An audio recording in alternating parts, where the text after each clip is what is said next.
Hi friends, I'm Tilak. You're watching Tech May Be Unique, and today we're just going to see how to change the normal notes to the checkbox notes on your Google Keep on your PC. And if you are new to this channel, make sure to click on subscribe button below. We just quickly move on to the video. So how to change the notes to checkbox, just going to show in this video. For an example here, I just going to type a note here as Google, Apple, Go for it.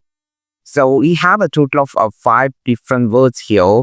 So then I just added the notes here. So I just need to change this to a checkbox. To do that, first of all, open the note first and you have this 3 dot option here. And here you have a lot of more options. Here you have this option called show checkbox. Click this. So which actually turn those two into a checkbox notes. If you just keep it aligned, you have the checkbox note. You can just check it and uncheck it. Isn't how we just turn normal notes to the checkbox note on your Google Keep on your computer.